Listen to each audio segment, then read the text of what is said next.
G'day, Bomber fans. Well, the mid-season draft is tomorrow night. Reinforcements are about to arrive. Essendon's brutal run of injuries, it continues. There's been more during the week, but we now have a chance to replace at most 4 players on our list for the season, or maybe longer.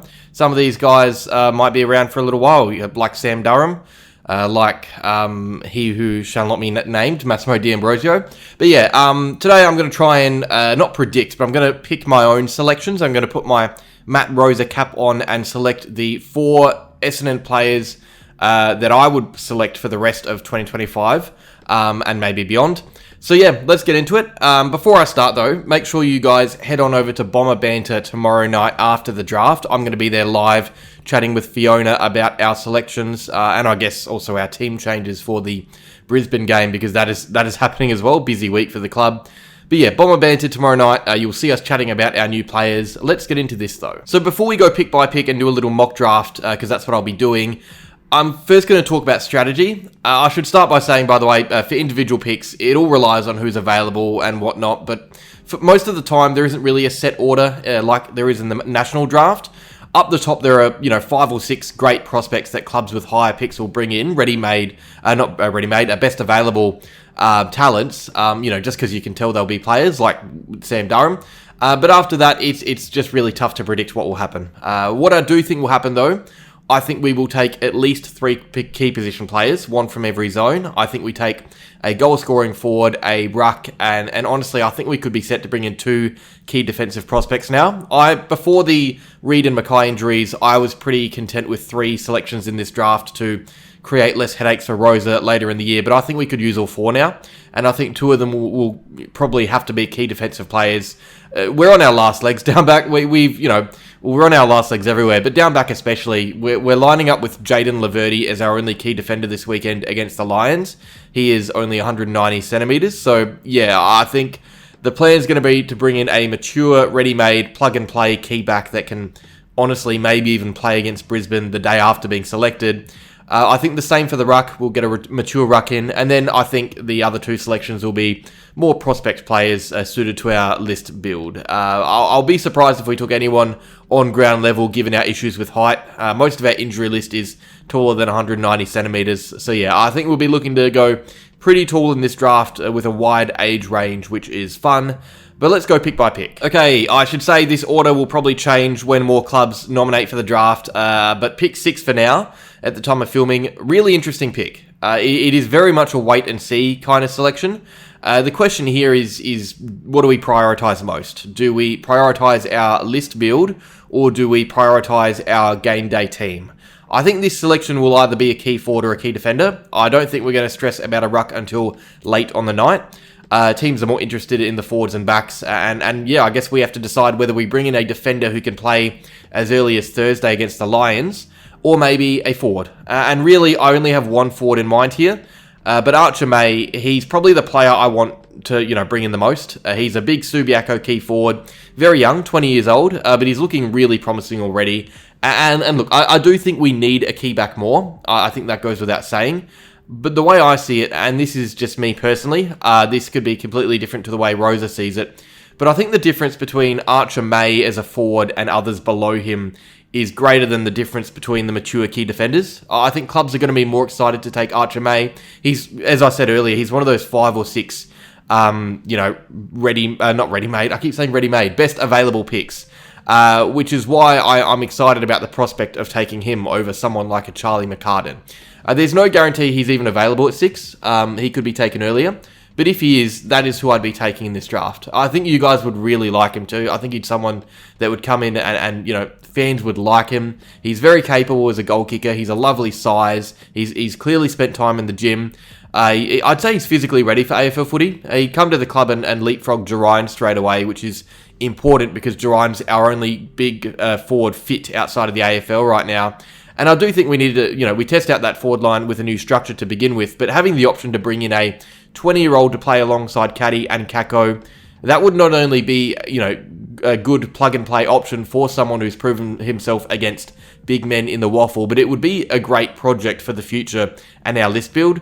The word is that he's going to get an 18-month contract for whichever team he signs on for, and he was told by, I think Collingwood told him that he should skip the Waffle game on the weekend, so he didn't play in that just to make sure he didn't get an unlucky injury like we saw with Cam Nyko from our Essendon VFL. I know that we don't need a key forward as badly as we do a key defender, but I think the best key forward available will be a better fit to our list build than the best key back available, if you get me. So, yeah, I'd be taking Subiaco big man Archimate at pick 6. If he wasn't available, then I'd be eyeing off Charlie McCartan as the best ready-made key defender. Okay, pick 10. Now, I'm going to assume that if we were to take Archimate at 6, then Charlie McCartan would be taken not long after, and that kind of makes this more of an experiment of list management rather than me just kind of naming my favourite players from this draft. I'd love McCartan, the key back brother of Paddy and Tom, but instead I'm going to go out on another bolder call, and this is where my mindset probably differs from an actual list manager. I'm kind of using this as a way to bring in more young talent, which I'm always going to want to do, and that's just the nuffy inside me. But yeah, I think Rosa will probably have to focus on the team structure first, but I'm gonna go with Gus Papal at pick 10. He is a 19-year-old key defender currently playing with the Calder Cannons. I went to go watch him play recently against Dandenong, and yeah, he just looks like he could be a good player. He's definitely a project. He hasn't played VFL. He's still playing in the Talent League.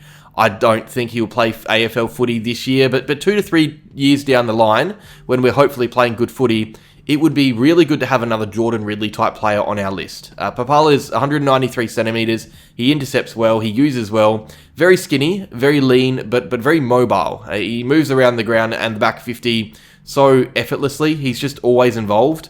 And part of that is, Talent League is there's less skill involved, so a lot more time to roam. But I just love the way he moves around. He does look like he's got the makings of a very good player in the future. He probably wouldn't even be a strong VFL defender to start, I'd say, but I think the signs for the future are there. Clubs like him, I'd say he's probably going to be taken in this draft. If not, he'd be unlucky. And also, it would continue that trend of drafting players to the club who are geographically linked with other players from the club. Last year, we had, Clark with Redmond, Unwin with Merritt. You've got Johnson, Caddy, and Kako, who all played school footy together. Papal has also played with Kako and Jaden Newen, but also Hussein and Swade for next year too. So it would really improve our chemistry as a team, bringing someone like this in. And also, I see this kind of being like a free hit for the draft, the national draft that is, because I don't think he's ready straight away, but we do need more young key defenders, and I don't know how many in the upcoming draft will be as promising as him right now. So pick 10, Gus Papal, and if it's not him, it would probably be a key forward. Liam McMahon, or from Carlton's VFL, I like the way he goes about it. Pick 12, it's probably not going to be pick 12 on the night. I think, when other clubs open up list spots, it'll go higher. But yeah, this is where we need a more mature defender, a key back who can, hopefully play footy for us soon.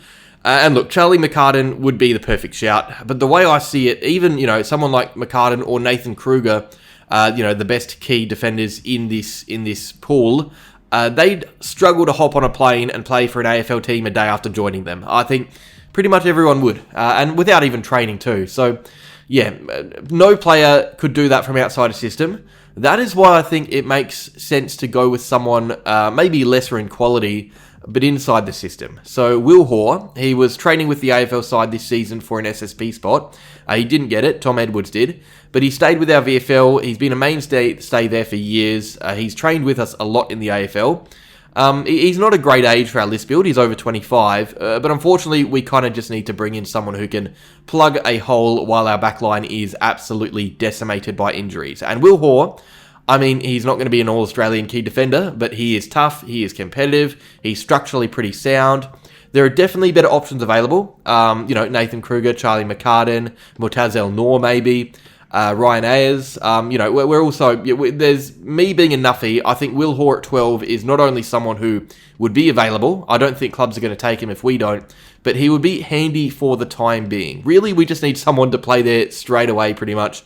And even though there are better players, Hoare would be better for us this week against Brisbane. And hopefully after that, we've got players closer returning to injury. So yeah, pick 12, I'm going with our VFL listed Will Hoare. And finally, with our last pick of the night, this is where I'd be taking a ruckman. I just don't think clubs are really in the ruck market at the moment. Maybe they would have been if Cooper Keogh stayed fit, but he's out for a few months, meaning that the ruck options just, frankly, are not that great. It's not a good year to have injuries to your ruck stocks. Whoever we take is going to be someone that clubs probably won't be eyeing off. So we can wait till the end to pick him up. And look, some are going to be looking at Braden Crossley. Some would be looking at the much bigger Lockie Blackiston. But after his 3-goal haul on the weekend, I'm going to go with Ollie Eastland. We're linked with him as a club.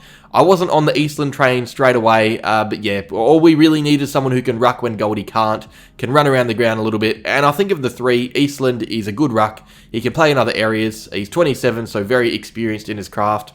And look, this isn't someone that we're going to, keep on our list for a while.